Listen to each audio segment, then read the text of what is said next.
Намалувањето на температурите за неколку степени, кое што беше забележливо изминативе неколку денови, не ја промени состојбата со долготрајната суша во земјоделството. Овој период е ризичен за сите земјоделски култури, но сепак агрометеоролозите сметаат дека најзагрозени се виновата лоза и овошките, кои досега црпеа вода од подлабоките слоеви. Сушата која што ја зафати територијата на нашата земја може сериозно да се одрази врз квалитетот на плодовите, велат експертите. Ако дојде до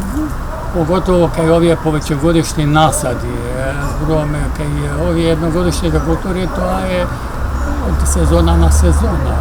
додека кај повеќегодишните култури се разбира доколку во текот на една-две години вака и недоволно се врши наводнување, со тоа доаѓа и до ослабување на самата овошна култура, а со тоа и наредните години до слабо плодоносење и може да дојде и до појава на сушење. Затоа треба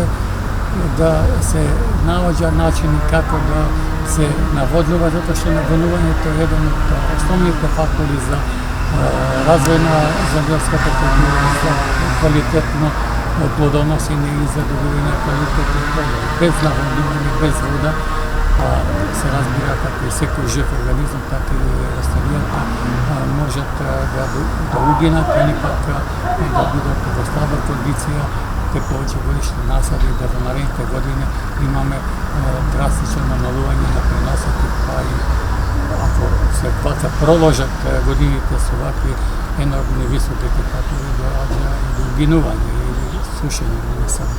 За земјоделците останува препораката и во наредниот период да ги искористат сите можни капацитети за наводнување, за да спасат барем дел од производството. Ваквите или слични временски услови ќе се задржат и во текот на оваа недела, со температури кои што ќе достигнат околу 37 степени, со услови за повремени локални врнежи од дожд, со количество кои воопшто не се очекува да ја сменат состојбата со сушата, истакнуваат од Управата за хидрометеоролошки работи.